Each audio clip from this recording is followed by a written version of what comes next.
नमस्कार, आप देख रहे हैं अलर्ट इंडिया न्यूज़ और मैं हूं अरुण त्रिसल। आज हमारे साथ खास बातचीत के लिए एग्रीकल्चर डायरेक्टर के शर्मा जी हमारे साथ हैं। उनसे बात करेंगे कि किस तरह की प्रोग्राम्स जो हैं वो किसानों को लेके जो हैं वो आ रहे हैं और इन्होंने अभी रिसेंटली यहाँ पे ज्वाइन किया। शर्मा साहब, पहले तो आपका अलर्ट इंडिया न्यूज़ में वेलकम है आपका। धन्यवाद जी, थैंक यू। अच्छा, हमें ये बताइए कि क्योंकि हमारा जो कठुआ एरिया है वो किसानों का एरिया है, वहाँ पे ज़्यादा किसान रहते हैं, कंडी क्षेत्र भी है और बॉर्डर एरिया भी है, आंधड़ भी है। ये 3 क्षेत्रों में जो है इसको बांटा गया। तो आप मुझे ये बताइए कि कौन-कौन सी स्कीम्स जो हैं वो आप फार्मर्स के लिए लेके आ रहे हैं?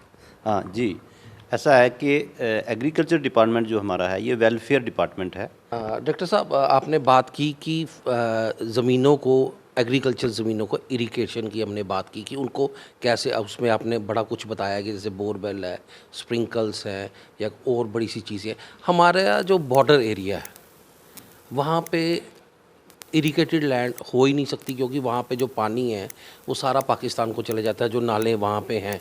तो किसानों ने पिछले कल एक प्रेस कॉन्फ्रेंस की थी। उनका ये कहना है कि एग्रीकल्चर डिपार्टमेंट को लिखना चाहिए कि यहाँ पे कुछ चेक डैम्स बनवाए जाएं, कुछ स्प्रिंकल्स टाइप जो है इन यहाँ पे बनाया जाए, जिससे लोगों को खेती बाड़ी करने में आसानी हो। क्या कोई ऐसा आगे रहेगा आपकी तरफ से किसानों को कोई मैसेज ही आगे हम इसका कुछ करेंगे? जी, जैसा है कि ये बॉर्डर एरिया के जो डिस्ट्रिक्ट्स हैं, जो बॉर्डर की जो प्रॉब्लम है कि सारा पानी दूसरी तरफ चला जाता है, बॉर्डर के दूसरी तरफ चला जाता है। उस पानी को रोकने के लिए जो हमारा जो सिस्टम है, हम किसानों को ये वाटर पंप्स दे रहे हैं कि पानी को लिफ्ट करके अपने खेतों तक पहुँचाया जाए। पोर्टेबल पंप्स हैं, डीजल सेट्स हैं जिनको बम्बी बोलते हैं, ये भी हम किसानों को, और सबमर्सिबल मोटर्स जो हैं वो भी किसानों को प्रोवाइड कर रहे हैं। इसी के साथ साथ बॉर्डर एरिया के लिए जम्मू कश्मीर सरकार की स्पेशल इंस्ट्रक्शंस हैं कि बॉर्डर के एरियाज़ के लोगों के लिए, किसानों को भी 8 से 10% जो है बजट का इनको जाना चाहिए। तो वो भी हमारी प्रायोरिटी है। तो जितना भी पानी है, बॉर्डर में पानी की प्रॉब्लम नहीं है, सिर्फ बॉर्डर में पानी का सही इस्तेमाल करना, जो बॉर्डर का जो हमारा सुपरफिशियल वाटर है या ऊपर सरफेस पे जो पानी है, उस पानी को कैसे रिसाइकल किया जाए। तो उसके लिए हम पूरी कोशिश कर रहे हैं कि किसानों को ये जो प्रधानमंत्री कृषि सिंचाई योजना के अंतर्गत उसके 2 मेन ऑब्जेक्टिव्स हैं, हर खेत को पानी, पर ड्रॉप मोर क्रॉप। पानी, एक एक बूंद पानी की जो है वो प्रोडक्शन में इस्तेमाल होनी चाहिए। तो उसके लिए बॉर्डर के किसानों को ये सारी फैसिलिटी जो हैं, चाहे बोरवेल है, डगवेल है, शैलो बोर्स हैं, वाटर हार्वेस्टिंग टैंक्स हैं, फिर ड्रिप है, स्प्रिंकलर है, रेन गन्स हैं, रेन पाइप्स हैं, और इसी के साथ साथ चेक डैम्स हैं। तो इसका जितना हमारा बजट है उसके अकॉर्डिंग बॉर्डर एरिया को अपना बराबर शेयर मिलेगा। 1,12,000 रुपया वापस करना है। किसान क्रेडिट कार्ड की हम बात करें, जैसे आपने अभी बताया, किसान क्रेडिट कार्ड भी हम देख रहे हैं कि एग्रीकल्चर डिपार्टमेंट वाले तो सारे किसानों के फॉर्म भरते हैं, सब कुछ होता है, पर बैंक वाले जो है उनसे कोऑपरेट नहीं करते। क्या मतलब कि एग्रीकल्चर डिपार्टमेंट ने कभी ये जाके देखा कि क्यों नहीं करते, क्या वजह क्या? मैं आपको एक चीज़ पहले बताता हूँ। 6.5 लाख फैमिली है, 5,70,000 लोगों को किसान क्रेडिट कार्ड इशू हो चुका है आज की डेट में, जो हमारा लगभग सैचुरेशन का लेवल है, क्योंकि कुछ लोग ऐसे हैं जो किसान क्रेडिट कार्ड लेना नहीं चाहते हैं। तो 5,70,000 लोगों को किसान क्रेडिट कार्ड मिल चुका है। लेकिन आगे अब जो बात आती है कि डिसबर्समेंट की, किसान क्रेडिट कार्ड सेंक्शन होना और उसको क्रेडिट डिसबर्स होना, वो थोड़ा सा गैप आता है, वो बैंकर्स के लेवल पे होता है। तो अभी जो हमारी इंफॉर्मेशन के मुताबिक 5,70,000 के जो किसान क्रेडिट कार्ड हैं उसमें से 3 लाख किसान जो है वो किसान क्रेडिट कार्ड ले रहा है। तो हम बैंकों को यही कह रहे हैं कि हर किसान को चाहे छोटा लोन दें किसान क्रेडिट कार्ड के अंतर्गत, चाहे उसकी पूरी लिमिट दें या उसको मध्यम लेवल का लोन दें, लेकिन हर किसान को अपना लोन दें। इसका हमारा जो अलग अलग लेवल पे हमारी ब्लॉक लेवल मीटिंग्स होती हैं बैंकर्स के साथ, डिस्ट्रिक्ट लेवल मीटिंग्स होती हैं, स्टेट लेवल बैंकर्स कमेटी की मीटिंग होती है। इन सारी मीटिंग्स में हमारा पिछले जो फाइनेंशियल ईयर था इसमें भी फोकस था, क्रेडिट फ्लो जो है हमें डबल करना है। किसान जो है उसके लेवल को देख के जो है लोन दिया जाता है। अब जो छोटे किसान हैं, जिनका अभी आपको पता है 2014 में कितनी फसल जो है वो ख़राब हुई थी, ऐन पड़ी थी हमारे कठुआ डिस्ट्रिक्ट के अंदर, तो 2014 का किसानों को अभी तक कंपनसेशन नहीं मिला। प्रोजेक्ट बन चुका है, सब कुछ बन चुका है, पर पैसे सैंक्शन नहीं किए जा रहे। किसान जो है वो परेशान है, कहाँ जाएगा किसान? आप अपने बात कर रहे हैं कि आपको टारगेट पूरा करना है। आपका तो टारगेट पूरा हो जाता है, पर किसानों का क्या है कि जिनको अब पुराने कंपनसेशन नहीं मिल रहे, और इस बार तो वैसे ही फसल ख़राब होगी क्योंकि बारिश ही नहीं है। कंडी भी ख़राब है तो बॉर्डर भी ख़राब है। तो मतलब कि किस तरह से आप देखेंगे, क्या पॉलिसी है आपके पास कंडी की? जो कंडी क्षेत्र है उसके लिए आप क्या करने जा रहे हैं कि उनकी फसलों के लिए, और जो बॉर्डर एरिया है उनके फसलों के लिए? क्रेडिट तो आप कर लेंगे, आपका टारगेट पूरा हो जाएगा। ये जो रिस्क मिटिगेशन है कि किसान को नुकसान होता है, कभी बारिश होती है, कभी नहीं होती है, और कभी ज़रूरत से ज़्यादा हो जाती है, तो उससे हर सूरत में किसान को नुकसान होता है। सबसे पहले मैं 2014 की बात करूंगा। 2014 के जो लॉसेस थे, उसमें जम्मू डिस्ट्रिक्ट, कठुआ डिस्ट्रिक्ट और सांबा डिस्ट्रिक्ट में लगभग 5-6 करोड़ जो था किसानों को कंपनसेशन दी थी, और कुछ केसेस जो थे वो पेंडिंग रह गए थे। उसके बाद वो प्रोसेस आगे नहीं चल पाया। उसके बाद उसी कंटिन्यूटी में हमारी 2017-18 और 2018-19 में पूरे जम्मू सूबा में हमने क्रॉप इंश्योरेंस लागू किया था 2 साल, और उन 2 सालों में किसानों को 37 करोड़ के क्लेम्स दिए इन 2 सालों में। अब इसी के साथ आगे चलते हैं हम कि किसानों को हम सोशल वेलफेयर स्कीमों के साथ भी जोड़ रहे हैं। नहीं, 2014 का कंपनसेशन उनका उसका क्या होगा? वो किसान बार बार यही बात करते देखिए हैं, जब एग्रीकल्चर, हम कभी जाते हैं किसान यही बात करता है। 2014 का कंपनसेशन नहीं मिल रहा, 2014 का। 2014 का जो मैं तभी आज आपके पास स्पेशल उन लोगों 2014 का मैं आपको एक चीज़ बता देता हूँ। एग्रीकल्चर एक फैसिलिटेटिंग डिपार्टमेंट है। एग्रीकल्चर डिपार्टमेंट का काम है फार्मर की लिस्टें बनाना, उनकी कंपनसेशन असेस करना कि कितना लॉस हुआ है। वो लॉस हम बना के, लिस्टें बना के, हमने अपना काम कंप्लीट करके डिस्ट्रिक्ट अथॉरिटीज़ को दे दिया है। उसके बाद जो क्लेम्स 6 या 7 करोड़ के क्लेम्स जो थे वो पे हो गए थे। और क्योंकि ये क्लेम्स जो आने हैं, ये रिलीफ जो आता है वो नेशनल डिज़ास्टर फंड से आएगा या स्टेट डिज़ास्टर फंड से आएगा या कोई भी दूसरा कोई रिलीफ होगा, तो उससे ये क्लेम मिलते हैं। अब 14 का जो क्लेम है उसका आगे फर्दर जो है वो प्रोसेस जो था वो लगभग मुझे लगता है वो आगे नहीं चल पाया, वो बंद हो गया है। किसान को आत्मनिर्भर बनना है, अच्छा मैनेजर बनना है। सीड्स की बात करें, अभी हमने पीछे दौरा किया था कि सीड जब आप अपने जोन्स में बेचते हो तो किसान कहते हैं कि वो सबस्टैंडर्ड सीड होते हैं, हमारी फसलें अच्छी नहीं निकलती हैं, उनके लिए आप क्या करें? हाँ, ये आपकी एक चीज़ आपको मैं पहले क्लियर करूँ। बीज जो है महकमा लगभग हमारा जो सीड रिप्लेसमेंट रेट है वो हम 30 से 40% तक देते हैं। एक साल में जितना बीज लगेगा उसका 30% लेके 40% हमने देना, डिपार्टमेंट ने देना, क्वालिटी सीड देना है, और वो भी सर्टिफाइड सीड देना है। सर्टिफाइड से नीचे जो जेनरिक क्वालिटी है या जो ट्रूथफुल लेवल सीड है वो हम नहीं देते हैं, हम हाई पेडिग्री का सीड देते हैं। अब रही बात कि 30 या 40% सीड हमने दे दिया, तो जो 60% सीड बचा वो कहाँ से आएगा? वो तो उसके 2 तरीके हैं। या तो वो सीड फार्मर टू फार्मर आएगा, एक किसान दूसरे किसान के साथ, हमारे सीड विलेज स्कीमें हैं वो आपस में शेयर करते हैं, वो भी अच्छा बीज बनाते हैं, हाई पेडिग्री का सीड बनाते हैं और आपस में शेयर कर लेते हैं, मार्केटिंग कर लेते हैं, बेच लेते हैं एक दूसरे को। तीसरा इसमें प्राइवेट सेक्टर है, जो हमारे प्राइवेट सीड डीलर्स हैं। पिछले सीजन में हमें एक प्रॉब्लम आई थी, वो हमारा अपना डिपार्टमेंटल सीड नहीं था। जो प्राइवेट मार्केट से पंजाब से या हरियाणा से कुछ सीड बीज आ गया था बीच में, तो वो उस सीड की कंप्लेंट्स थी, वो हमने चेक की थी, उसके टेस्ट, उसके सैंपल भी उठाए थे, वो टेस्ट भी किया, फिर उस प्रैक्टिस को हमने बंद भी किया था। हम ये कोशिश पूरी कर रहे हैं कि क्वालिटी कंट्रोल जो है, हमारी जो लॉ एनफोर्समेंट एजेंसी है, हर डिस्ट्रिक्ट में हमारा इंस्पेक्टर है, अगर कभी भी कोई जो सीड है वो सब स्टैंडर्ड बिकता है, उसका प्रॉपर सैंपल उठता है, और नेशनल सीड पॉलिसी बनने जा रही है। अब ये जो सीड एक्ट है ये थोड़ा सा और इसको पावरफुल बनाने जा रही है गवर्नमेंट। एक चीज़ और देखिए कि जैसे मंडियाँ खोली गई थी आपकी तरफ से, प्रोक्योरमेंट सेंटर्स खोले गए थे, वहाँ पे क्या होता है कि किसान जब अपने बेचने जाता है, कुछ भी बेचने जाता है, दाल लो या कुछ, वहाँ पे उन लोगों को काफ़ी दिक्कतों का सामना करना पड़ता है। वहाँ पे जो आपके डिपार्टमेंट के लोग होते हैं वो कभी किसानों के फसल को मॉइस्चर बोल देते हैं या कभी कुछ, ये हमें किसानों ने बताया, हमने चेक भी किया, मॉइस्चर बोल देते हैं।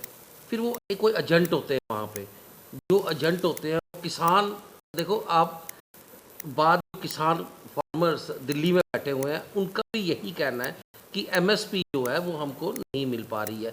एजेंट सिस्टम जो वहाँ पे स्टार्ट हुआ है कि एग्रीकल्चर वाले कहेंगे ये जी मॉइस्चर है तो ये नहीं उठाएंगे, भाई आप ले जाओ इसको घर। हाँ। तो उसमें क्या है, एजेंट जो है उस दान को, उस फसल को कम रेट में खरीदता है, फिर वो ही जो है वो एग्रीकल्चर मंडियों में दोबारा से वही जाता है। इस तो ये भी देखने को इस प्रोसेस को पहले आप समझें। ये जो प्रोक्योरमेंट होती है, एमएसपी पे जो प्रोक्योरमेंट होती है, ये एफसीआई करता है, फूड कॉरपोरेशन ऑफ इंडिया करती है। एग्रीकल्चर डिपार्टमेंट जो है खाली फैसिलिटेट करता है मंडियां खुलवाने में। मंडियां एफसीआई की हैं। अब हमने जैसे इस सीज़न में हमने कहा 20 मंडियां खोलो, अब जो गेहूं की प्रोक्योरमेंट होगी तो हमने कहा 20 मंडियां खोलो। ये बात सही है कि मंडियों में 3 लोग बहुत इम्पॉर्टेंट हैं। एक एमएलसी जो लेबर कंट्रैक्टर एफसीआई अपॉइंट करती है, उन्होंने एक लेबर कंट्रैक्टर अपॉइंट कर देती है कि ये मंडी जो है ये खरीदेगा माल। तो दूसरा हमारा एग्रीकल्चर का आदमी होगा वहाँ, तीसरा एफसीआई का इंस्पेक्टर होगा। तो 3 लोग जो होते हैं, इनका इम्पॉर्टेंट रोल है। एग्रीकल्चर वाले का काम है आइडेंटिफाई करना कि ये बंदा किसान है और ये बंदा व्यापारी नहीं है। तो जिसका माल मंडी में आएगा वो हम सर्टिफाई करके देते हैं ये किसान है।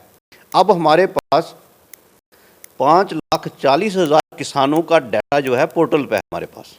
तो हमें पता है इस किसान की कितनी ज़मीन है और इसकी प्रोबेबल प्रोडक्शन क्या होगी और ये मंडी में लेके कितना आएगा। ये हो गया हमारा काम। इंस्पेक्टर जो होता है वो माल को देखता है, वो कहता है मॉइस्चर ज़्यादा है, वो कहता है ये वैरायटी ये हम नहीं लेते हैं, ये प्रॉब्लम पिछली बार आई थी, वो जैसे उन्होंने कहा हम शरबती नहीं लेंगे, जो सेमी फाइन वैरायटी होती है, हम मोटा चावल लेंगे। तो फिर हमने ये एक जॉइंट मीटिंग करके सब क्लियर किया था कि 2 किस्म की प्रोक्योरमेंट होती है इसमें पैडी में। एक होती है मोटा चावल, दूसरा होता है ग्रेड ए। ग्रेड ए की जो कीमत थी वो 1888 थी और मोटे चावल की थी 1868। अब जो ग्रेड ए है उसमें शरबती भी आएगी, उसमें हाइब्रिड धान भी आएगा, उसमें सेमी फाइन वैरायटियाँ जितनी हैं वो आएंगी। फिर हमने उनके साथ बैठ के ये क्लियर किया कि आप इन जो कैटेगरी की वैरायटीज़ हैं ये आपको लेनी ही लेनी है। और मैं आपको ये बता दूं, इंश्योर करूं कि जम्मू डिस्ट्रिक्ट में जो प्रोक्योरमेंट हुई उसमें मैक्सिमम प्रोक्योरमेंट जो थी वो ग्रेड ए की थी। कठुआ डिस्ट्रिक्ट में जो प्रोक्योरमेंट हुई वो सारी कोर्स पैडी की हुई कि कठुआ डिस्ट्रिक्ट में ज़्यादा मोटा चावल लगता है। तो हमने ये इंश्योर किया ये जितनी भी छोटी छोटी दिक्कतें हैं मंडियों में पूरा ग्रेडर लगे होते हैं सफाई के लिए, वो फार्मर को थोड़ा सा लाइन में लगना पड़ता है। और ये बात जरूरी, ये ठीक बात है कि प्रोसेस को समझें आप। प्रोसेस ये है कि जो एमएलसी है, जो लेबर कंट्रैक्टर है, मंडी का जो लेबर कंट्रैक्टर है, वो आज आके वो मिलर होता है। ये बात समझने वाली है, वो मिलर है उस एरिए का। तो जो मिलर है, एफसीआई ने खरीदा तो मिलर को दे दिया, मिलर ने उसको प्रोसेसिंग की तो वापस एफसीआई को दे दिया।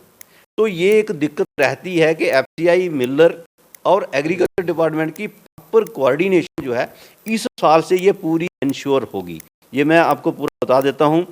फार्मर आइडेंटिफाई होगा, डीबीटी होगा, ऑन स्पॉट डीबीटी होगा, 72 घंटे के अंदर फार्मर को पेमेंट होगी। पिछले साल हमने जो प्रोक्योरमेंट की थी पैडी की, उसमें थोड़ी पेमेंट डिले हो गई थी, लेकिन आज गवर्नमेंट ऑफ इंडिया ने ये इंश्योर कर दिया है 72 घंटे के अंदर पेमेंट करनी है और डीबीटी से करनी है।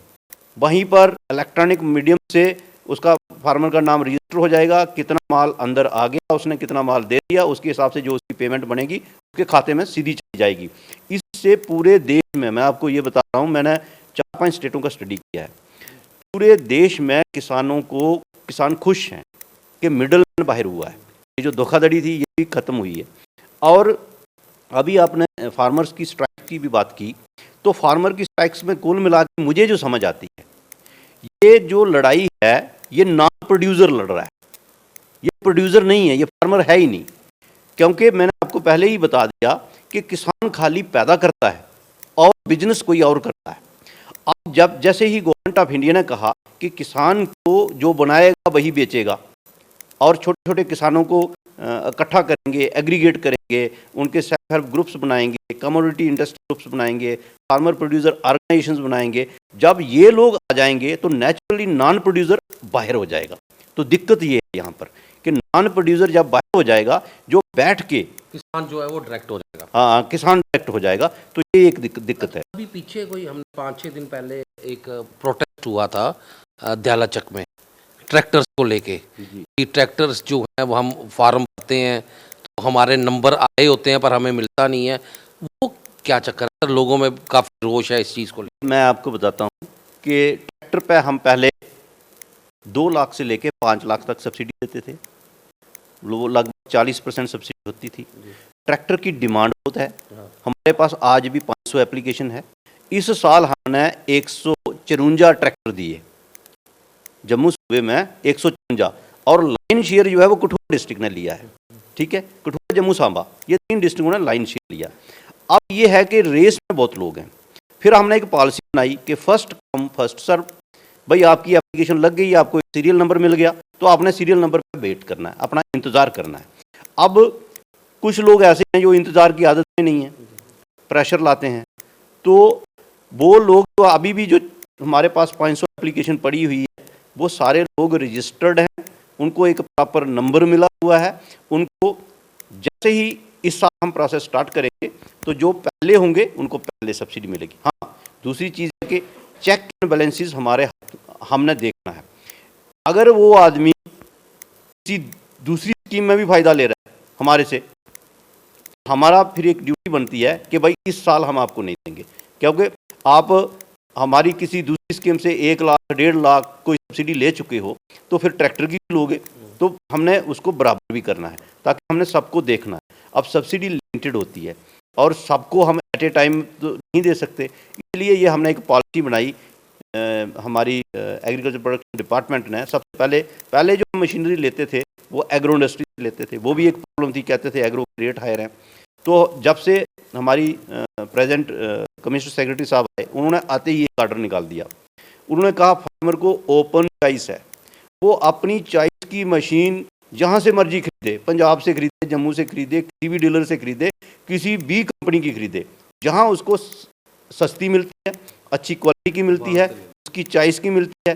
क्योंकि एक मशीन ज़रूरी नहीं है कि प्लेन एरिया में जो काम करती है वो पहाड़ी एरिया में भी काम करे, जो सैंडी साइल में काम करती है वो पत्थर वाले साइल में भी काम करे, तो वो किसान की चॉइस रहती है। हमने कुछ किसानों से भी बात की, उनका ये कहना था कि ये जो मेले आजकल लग रहे हैं बड़े ज़ोर शोर से और बहुत बड़े बड़े मेले लग रहे हैं, ये मिसयूज़ ऑफ फंड्स है।